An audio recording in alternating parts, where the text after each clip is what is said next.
Baik, pada saat ini saya akan melanjutkan yang dimana saya akan menjelaskan lab 5 Anatomy of Malware.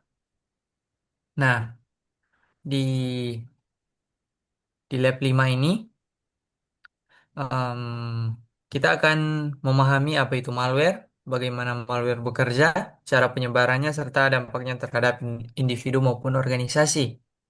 Nah, di sini ada background atau skenario yang dimana malware atau perangkat lunak berbahaya merujuk pada program perangkat lunak berbahaya yang dapat digunakan untuk merusak sistem komputer, mencuri data, dan mengelabui langkah-langkah keamanan. Malware juga dapat menyerang infrastruktur kritis, melumpuhkan layanan darurat, menyebabkan jalur perakitan memproduksi barang cacat, mematikan generator listrik, dan mengganggu layanan transportasi. Para ahli keamanan memperkirakan bahwa lebih dari 1 juta ancaman malware baru dirilis setiap hari. Laporan McAfee Labs menunjukkan hampir 500 juta ancaman malware yang diketahui pada akhir tahun 2015. Nah, dan di sini ada sumber daya yang diperlukan, ada PC atau perangkat seluler dengan akses internet. Dan di sini di step 1, dengan menggunakan mesin pencari favorit Anda, lakukan pencarian malware terkini. Selama pencarian, pilih 4 contoh malware masing-masing dari jenis malware yang berbeda dan siapkan diri untuk membahas apa yang dilakukan masing-masing, bagaimana cara penularannya, dan dampak yang ditimbulkannya. Nah, di sini juga ada contoh jenis malware meliputi Trojan, hoax, adware, malware, PUP, exploit, dan vulnerability. Dan juga ada beberapa situs web yang disarankan untuk mencari malware. Tercantum di bawah ini ada McAfee, Malwarebytes, Security Week, Tech News World. Nah, dan di sini saya akan menjelaskan yang dimana tadi diminta 4 contoh malware. Nah, di sini saya akan menjelaskan yang pertama itu ada Trojan. Trojan itu adalah malware yang menyamar sebagai program yang terlihat aman atau berguna. Untuk cara penyebarannya, diunduh pengguna melalui software bajakan, lampiran email, atau aplikasi palsu. Dan dampaknya adalah mencuri data, membuka backdoor, mengendalikan komputer korban. Yang kedua ada adware, yang dimana ini adalah malware yang menampilkan iklan secara berlebihan tanpa izin pengguna, terinstall bersama software gratis atau aplikasi tidak terpercaya, mengganggu pengguna, memperlambat sistem, mengarahkan ke dan dampaknya adalah mengganggu pengguna, memperlambat sistem, dan mengarahkan ke situs berbahaya. Yang ketiga ada ransomware, yang dimana malware ini yang menginskripsi file korban dan meminta tebusan untuk memulihkannya. Untuk cara penyebarannya ini ada berupa email phishing, lampiran berbahaya, eksploitasi kerentanan sistem, dan dampaknya adalah kehilangan akses data, kerugian finansial, dan gangguan operasional. Yang keempat ada word, yang dimana malware yang dapat memperbanyak diri dan menyebar otomatis melalui jaringan. Cara penyebarannya memanfaatkan kerentanan jaringan tanpa memerlukan tindakan pengguna. Dan dampaknya penyebaran cepat, penggunaan bandwidth berlebihan, dan kerusakan sistem. Nah, lanjut di step yang kedua. Di sini kita baca informasi mengenai malware yang ditemukan pada pencarian Anda pada langkah 1A. Pilih satu dan tulis ringkasan singkat yang menjelaskan fungsi malware tersebut, cara penularannya, serta dampaknya. Nah, dan di sini pada step 2 ini yang malware yang kita pilih itu ransomware WannaCry. Yang dimana WannaCry adalah ransomware yang menyebar secara masif pada Mei 2017. Malware ini menginskripsi semua file di komputer korban dan meminta tebusan dalam bentuk Bitcoin senilai seperti ini yang 300 sampai 600 US dollar untuk mendapat kunci deskripsi. WannaCry menyebar melalui eksploitasi kerentanan Eternal Blue pada protokol SMB V1. Di Windows, kerentanan ini awalnya dikembangkan oleh NSA dan bocor oleh kelompok Shadow Brokers. Begitu menginfeksi satu komputer dalam jaringan, WannaCry secara otomatis menyebar ke komputer lain tanpa interaksi pengguna. Dampaknya sangat besar, lebih dari 200.000 komputer di 150 negara terinfeksi, termasuk rumah sakit NHS di Inggris yang terpaksa menolak pasien, serta perusahaan-perusahaan besar seperti Telefonica dan FedEx. Kerugian total diperkirakan mencapai miliar dolar. Nah, baru lanjut. Nah, selanjutnya kita masuk ke dalam lab 6, yang dimana ini adalah lab 6 itu adalah social engineering. Nah, dan di lab ini em, kita bertujuan agar memahami serangan yang memanfaatkan kelemahan manusia, yaitu human factor, bukan kelemahan teknologi. Yang dimana kita dapat melihat sini ada background skenario. Nah, di sini rekayasa sosial adalah serangan yang bertujuan untuk membuat korban memasukkan informasi pribadi atau sensitif.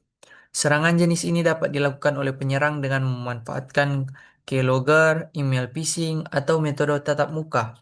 Praktikum ini mengharuskan peserta untuk meneliti rekayasa sosial serta mengidentifikasi cara-cara untuk mengenali dan mencegahnya. Nah, di sini kita disuruh untuk mengunjungi situs web berikut dan bacalah dengan seksama untuk pertanyaan-pertanyaan di langkah 2. Nah, dan untuk artikel ini sudah saya telusuri dan saya sudah membacanya. Jadi langsung saja untuk yang step satu. Nah, di sini untuk step satunya,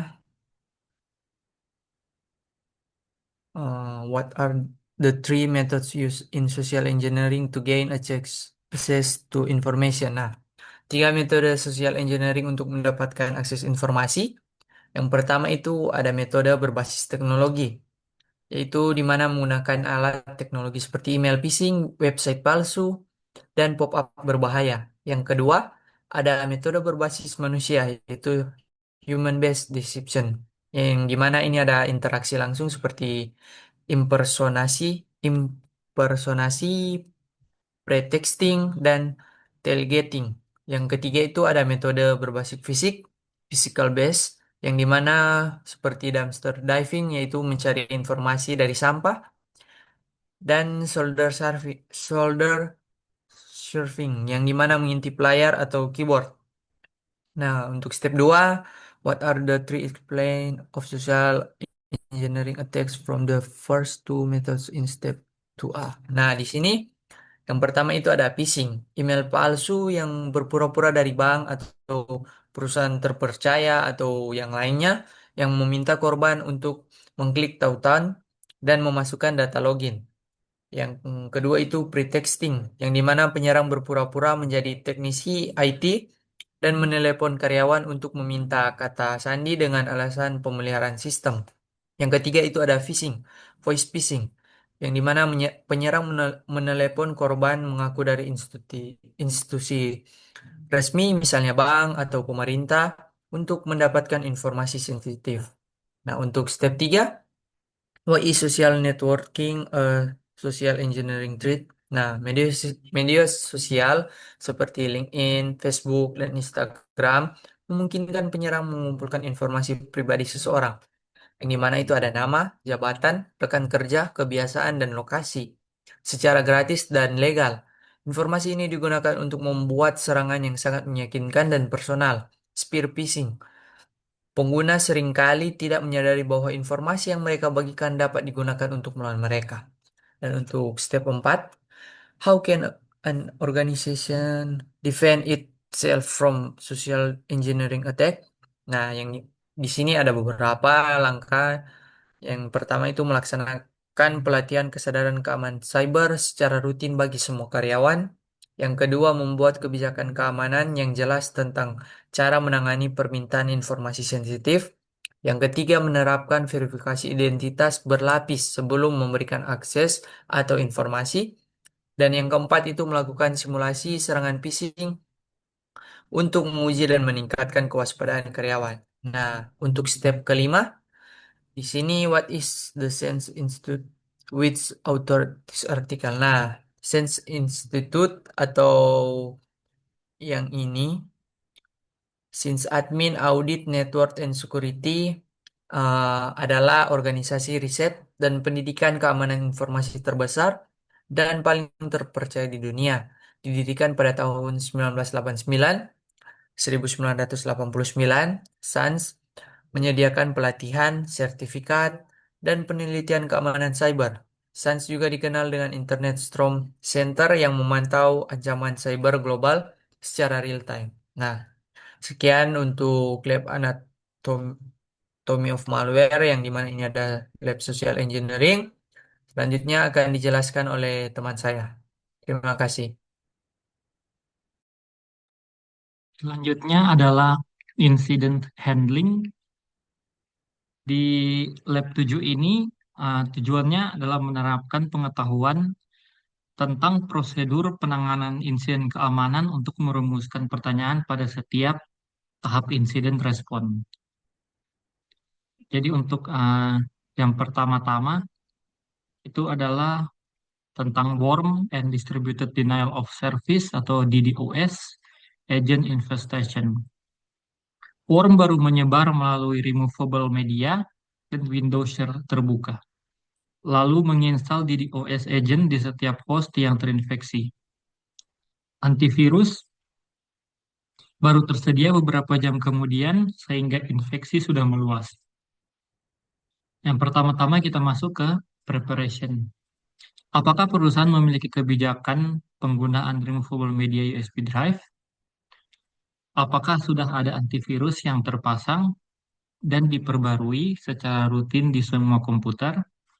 Apakah ada prosedur respons insiden yang terdokumentasi sebelum insiden ini terjadi? Apakah seluruh karyawan telah mendapatkan pelatihan keamanan siber dasar? Apakah jaringan Windows Share sudah dikonfigurasi dengan izin akses yang tepat atau least privilege? Setelah preparation, lanjut masuk ke tahap berikutnya yaitu detection and analysis. Komputer mana yang pertama kali terinfeksi worm dan kapan infeksi terdeteksi? Seberapa luas penyebaran worm dalam jaringan? Berapa banyak host yang terinfeksi? Apakah DDoS agent sudah aktif dan sudah mengirimkan traffic ke luar jaringan? Siapa yang pertama kali melaporkan perilaku jaringan yang mencurigakan? Apakah log jaringan yang tersedia untuk menganalisis pola penyebaran worm? Apakah ada indikator kompromi LOC yang dapat IOC yang dapat digunakan untuk mengidentifikasi semua host yang terinfeksi? Tahap berikutnya, containment, eradication, and recovery. Langkah apa yang harus segera dilakukan untuk mencegah worm? Untuk mencegah worm menyebar lebih lanjut, seperti isolasi jaringan atau menonaktifkan shares. Apakah perlu memutus seluruh jaringan sementara dari internet untuk mencegah DDoS agent berkomunikasi? Bagaimana cara membersihkan worm dan DDoS agent dari setiap host yang terinfeksi? Apakah sistem backup tersedia dan dapat dipercaya untuk memulihkan data?